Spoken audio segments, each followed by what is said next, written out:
Shalom à tous et à toutes. La question du jour. Peut-on retirer les arêtes du poisson durant Shabbat? Question très importante. Mesdames, Baruch Hashem, vous préparez en général pour Shabbat des beaux poissons. Et souvent, bien entendu, il y a dedans des arêtes. Comment on peut se conduire, comment on doit se conduire vis-à-vis de ces arêtes? Vous allez me dire, tout simplement, on les enlève. Mais je vous rappelle qu'un des 39 travaux interdits de Shabbat, c'est l'interdit de borer, de trier. Et malheureusement, c'est un interdit qui est très ignoré du grand public. Et pourtant, c'est un interdit de la Torah, qui est aussi grave. Quelqu'un qui trie Shabbat de manière interdite, c'est comme s'il allume la lumière, il allume le feu. C'est un interdit de la Torah. Alors, il y a 3 conditions pour pouvoir trier de manière permise. Première condition, je prends le bon du mauvais. Alors, je vous rappelle que le bon, c'est ce que je veux. Le mauvais, c'est ce que je ne veux pas. Petite introduction, par exemple. On vous sert un couscous. Et vous n'aimez pas les pois chiches. Ça peut arriver. Vous n'aimez pas les pois chiches. Qu'est-ce que vous faites? Vous prenez votre fourchette, vous enlevez dans l'assiette comme ça les pois chiches. Vous avez fait un interdit de la Torah. Parce que les pois chiches, pour vous, c'est le mauvais. Vous ne voulez pas. Et si vous enlevez le mauvais, vous avez fait un interdit de la Torah. Qu'est-ce qu'il faut faire? Tu prends le bon. Tu manges ce que tu veux, tu peux laisser ce que tu ne veux pas. Mais tu n'as pas le droit d'enlever ce que tu ne veux pas. Donc, première condition, tu prends le bon du mauvais. Deuxièmement, tu le fais avec tes mains, on va dire aujourd'hui avec un couteau, une assiette, c'est pareil. Tu ne fais pas avec une passoire, avec un ustensile qui est fait pour ça. Troisième condition, uniquement tu le fais l'alta pour manger dans la demi-heure.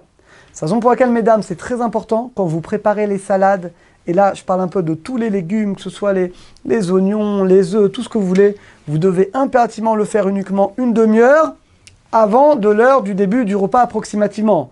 Mais vous ne pouvez pas, par exemple, une femme qui prépare les salades 2 heures, 3 heures avant, elle fait un interdit de la Torah parce que dans la majorité des légumes, on enlève le bon du mauvais et dans ce cas-là, il faut respecter les 3 conditions. Donc je répète les 3 conditions, tu prends le bon du mauvais, tu le fais avec les couverts ou avec les mains, pas avec un ustensile qui est fait pour ça, et tu le fais uniquement pour manger dans la demi-heure. Maintenant, on arrive au poisson. Tu as le poisson devant toi. Alors bien entendu, les arêtes, personne ne veut les arêtes, donc je ne veux pas les arêtes. Si j'enlève les arêtes, a priori c'est comme l'exemple des pois chiches. Donc, je ferai un interdit de la Torah. En réalité, c'est totalement différent. Quelle différence entre les arêtes et les pois chiches? Alors, à part le fait que, bien entendu, un est comestible et l'autre n'est pas comestible. Alors, en réalité, dit le Rav Yosef, et c'est également ce que dit le Chafetz Chaim dans Biur Halacha, il y a un double doute. Premier doute, c'est ce que dit le Harour. Quand l'interdit de trier, c'est uniquement des choses qui sont différentes, qui sont mélangées. Mais là, le poisson, il est créé avec ses arêtes. C'est-à-dire que le poisson, c'est une seule chose. Dans le poisson, il y a des arêtes. Il y en a qui disent que l'interdit de trier, c'est uniquement des choses différentes mélangées. Mais quand c'est une seule chose, et qu'entre guillemets, le mauvais est à l'intérieur du bon, comme dans le poisson, le poulet, il n'y aurait pas d'interdit de trier. Donc d'après ça, le poulet ou le poisson, étant donné que ça fait partie intégrante du poisson, dans ce cas-là, il n'y aurait pas d'interdit finalement d'enlever les arêtes. C'est comme si j'enlevais une partie du poisson. Deuxième avis, il y en a qui disent, c'est écrit dans le Mari Aboulafia, que borer, c'est uniquement avant. Mais au moment où je suis en train de manger, il n'y a pas d'interdit de borer. Ça s'appelle derech achila, c'est l'habitude de manger. Alors bien que dans ces 2 doutes, ces 2 discussions, on est mahmir, on est strict. Mais là, comme c'est un double doute, on est mekel. Et c'est le minag des Sfaradim, et comme ça a dit le Ben Ishra clairement qu'on a le droit, le Kaf HaChaim dit qu'on a le droit, le Rav Ben Sion dit qu'on a le droit, le Rav Yosef, quasiment tous les poskim Sfaradim nous disent que quand on mange le poisson en enlevant les arêtes, ça s'appelle derech achila. C'est l'habitude de manger, donc j'ai le droit. Alors c'est un grand chidouche. Ça concrètement, vous avez le poisson devant vous, vous pouvez le manger normalement. C'est à quoi normalement? Tu enlèves les arêtes et tu manges le poisson. Ah, tu enlèves le mauvais? Non, à cause du double doute qu'on a dit, on peut être mécal, on peut permettre. Maintenant, attention, il y a quand même une limite, dit le Ben Ishraï.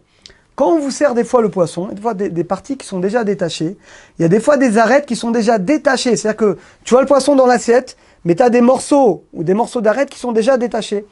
Là, comme ils sont déjà détachés, tu n'as pas le droit de les enlever, parce que là, on revient au cas des pois chiches. Donc là, dans ce cas-là, tu dois les laisser. Également, mesdames, en général, vous épluchez le poisson pour vos enfants. Attention, vous ne pouvez pas le faire avant. Uniquement, il faut le faire, parce que c'est déjà une grande coula. Donc ça, tu le fais uniquement au moment de manger. Mais tu ne peux pas, par exemple, le préparer déjà 1 heure avant, 2 heures avant. Vous avez déjà enlevé les arêtes pour que vos enfants puissent manger directement le poisson. Ça, c'est interdit. Donc, conclusion. Pour, d'ailleurs, nos frères ashkénazim, par contre, nos frères ashkénazim l'interdisent. Eux, d'après eux, il faut mettre l'arête dans la bouche et après donc manger avec l'arête et après seulement enlever de l'arête de la bouche. Néanmoins, le minhag des Sfaradim, on a le droit, donc conclusion, on a le droit de manger le poisson normalement au moment où on le mange. On enlève les arêtes, on le mange, comme c'est au moment de manger et que les arêtes font partie du poisson, le minhag des Sfaradim, on a le droit.